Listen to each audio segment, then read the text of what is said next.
जी नमस्कार, मैं हूं शुभम पांडे और आप देख रहे हैं श्री सुमंत न्यूज। सत्य की पराकाष्ठा, किसानों की आवाज। और ये खटखरी मार्केट के अंतर्गत है।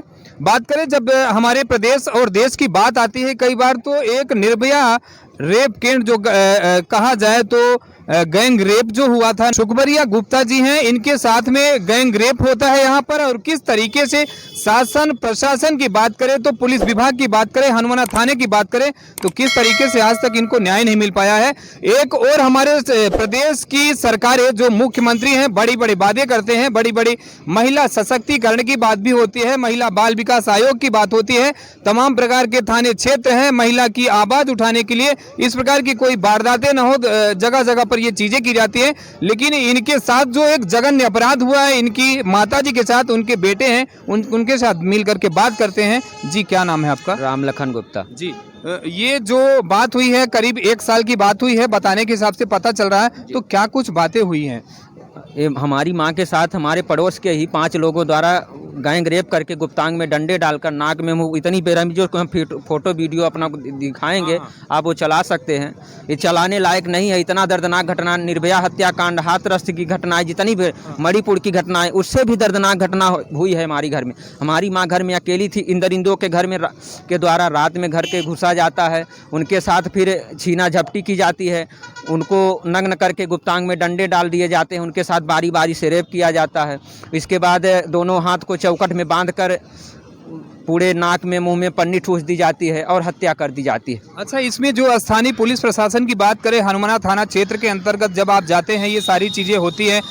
बात ये भी पता चल रही है कि जो कुपिया कहा जाए, कुतिया आती है, जांच की जो एक टीम आती है, कुतिया भी आती है बाकायदा। तो क्या कुतिया ने जो कुत्ते आते हैं पुलिस प्रशासन की तरफ से, कहीं ना कहीं वो कुत्ते तो पकड़े होंगे जो दोषी होंगे, तो क्या कुछ बातें हुई? सभी देखिए ये रास्ता है ना, ये रास्ता से आकर उसी रास्ता उसी घर में जाके बैठती है, उकरती है और उकरती है। मगर यहाँ के पुलिस वाले ऐसा हुए तो कोई मतलब नहीं निकाल पाए।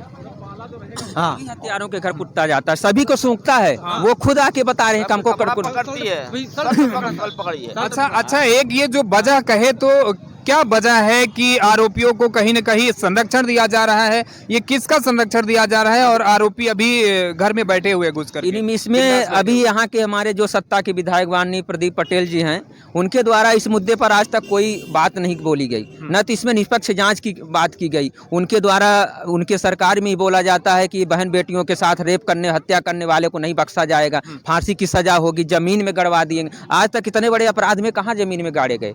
कितना बड़ा इसमें क्या किया गया इस जांच में? अच्छा, यहाँ पर इसके पहले कभी कोई पत्रकार साथी, कोई पत्रकार भाई यहाँ पर आए और ये कवर करने के लिए आवाज को उठाई आपकी? नहीं, कोई आवाज इस तरह से नहीं उठाई। बस वहीं घटनास्थल पर जिन्होंने गया थोड़ा बहुत इधर उधर की बात की है, इसके बाद इस बात को कोई भी नहीं उठाए कि मतलब इसमें निष्पक्ष जांच की जाए। अच्छा, जिस प्रकार से अभी बात करें तो यहाँ मऊगंज नवनिर्मित जिला भी बनाया गया है, कलेक्टर साहब भी बैठ रहे हैं, एसपी साहब भी बैठ रहे हैं, एसडीएम सभी आला अधिकारी बैठ रहे हैं। तो उनकी तरफ से जब ये बात ऐसी इस तरीके की जघन्य अपराध किया गया, तो क्या कुछ एसपी महोदय की तरफ से क्या कुछ कार्यवाही की जाती है? उनके द्वारा भी यही बोला गया कि ठीक है, इसमें ऐसा तो कुछ तथ्य है नहीं, चालान पेश हो गया है, सारी कार्यवाही सही की गई है। जब वरिष्ठ अधिकारी इसमें जांच किए हैं तो ऐसा कुछ नहीं होगा, ऐसा कुछ नहीं हुआ है, यही उनके द्वारा बोला गया। बोला सब कार्यवाही सही की गई है। 2 बजे पोस्टमार्टम हुआ है रात में। हालांकि जो भी चीजें हैं इन तस्वीरों के माध्यम से भी आप देख सकते हैं, लगातार जो एक तस्वीर है, हालांकि ये एक ऐसी पीड़ा है, ऐसी बात, ऐसी वारदात को अंजाम दिया गया है जो कहा जाए गैंग रेप के। अब बात भी की जाए तो जो महिला की उम्र, इनके माँ की उम्र लगभग 55 साल की बताई जा रही है। तो इस तरीके से जघन्य अपराध जिले में कहा जाए, प्रदेश में कहा जाए, देश में कहा जाए तो एक अमानवीय कृत्य किया गया है।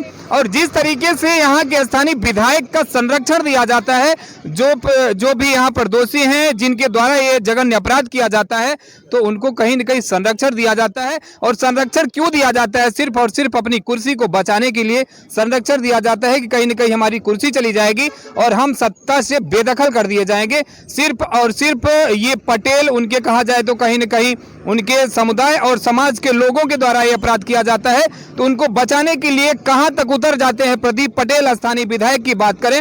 और बात करें तो प्रदेश के मुख्यमंत्री जो बड़े बड़े वादे करते थे, ये वही लाडली बहना के साथ में ये जघन्य अपराध हुआ है। जी हाँ, ये वही लाडली बहना है जिनको प्रदेश में लाडली बहना का नाम देकर के एक ऐसा सम्मान दे रहे हैं कि क्या कुछ चीजें दी जा रही है हमारे मुख्यमंत्री की तरफ से। हालांकि अभी बात करें तो नवनिर्वाचित मुख्यमंत्री जी चेहरा भी बदल दिया गया है, तो अब हम नए मुख्यमंत्री जी से कुछ ऐसी आशा और उम्मीदें लगा करके बैठे हुए हैं और ऐसी इनकी भी कुछ आशाएं हैं आपसे कि जरा इस केस पर अब उनकी मृत्यु तो हो ही चुकी है, पर जैसे तैसे करके अगर इनको न्याय मिल जाता है, जो भी इसमें संलिप्तता जिनकी भी होती है, तो कड़े से कड़े ऐसे दंड का प्रावधान और इन चीज़ों को दिलाए जाने की कृपा करें। हमारे प्रदेश के मुख्यमंत्री जी, आपसे यही एक विनम्र अनुरोध है। आप देख रहे हैं श्री सुमंत न्यूज, मैं शुभम पांडे, सत्य की पराकाष्ठा, युवाओं की आवाज़। जय हिंद।